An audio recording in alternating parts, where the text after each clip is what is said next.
Bum bum ba do do do do do do do do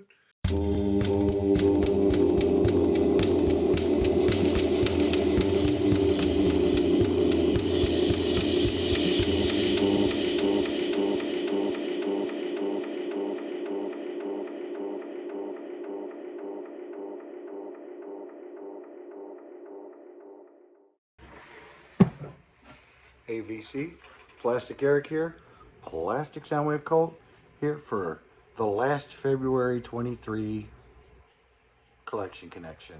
The game that's just an excuse to talk about music. It's a game I play with my brother Bryce over on Good Show Ponsonby. He does his every Thursday. I do mine every Monday. You can go back and forth between the channels and check out what we do. All right. So, the last thing that my brother showed was Death Cab for Cutie, Plans. I listened to that.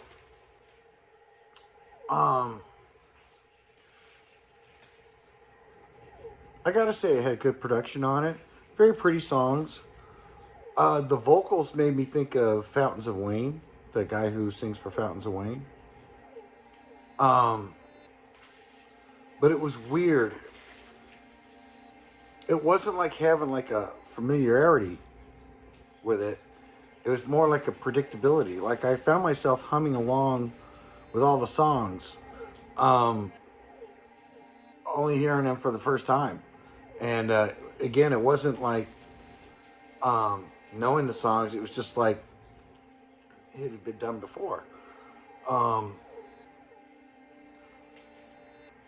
overall, I probably, though I didn't think the music was bad, it's something that I would probably pass on if I saw it somewhere, only because it was so predictable.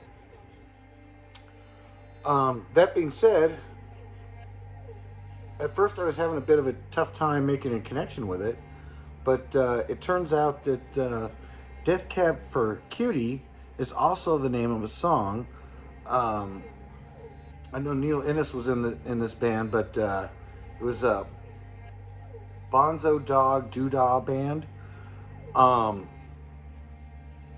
Their album Gorilla had this song on there called Death Cab for Cutie.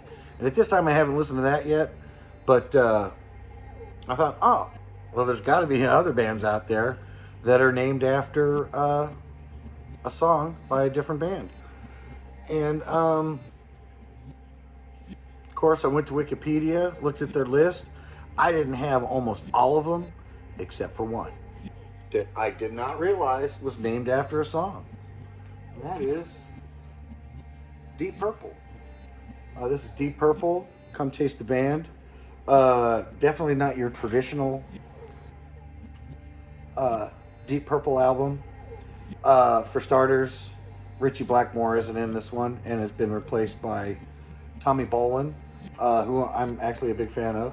And I've heard that this was kind of like a filler album on some of the stuff that I read, and it wasn't their best album that they did. And that might be true, but I kind of like it. All the songs on here are pretty decent.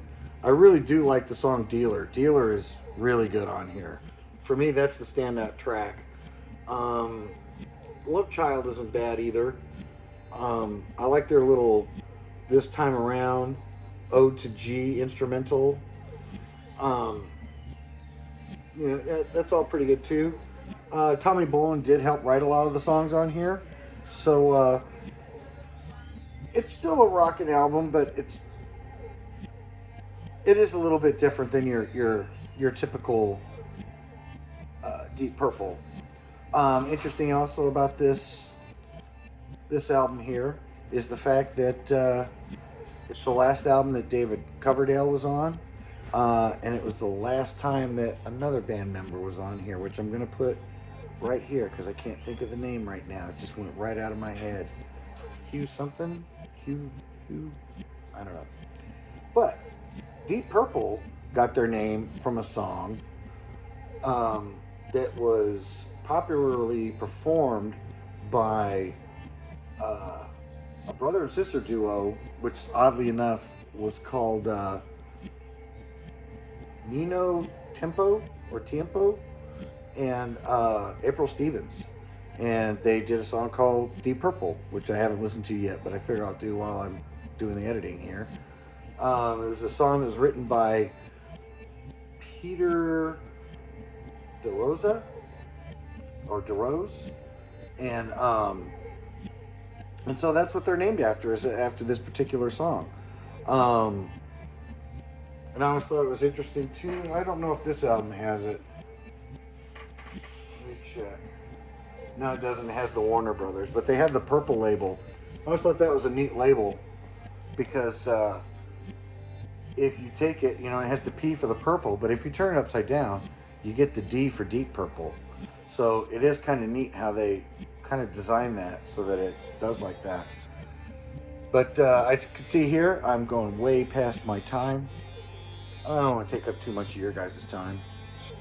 And I think that just goes to show again that it's not just about the music. The music's a big part of it. Probably the biggest. It is the biggest. But it's not all about the music. So until next time, bye.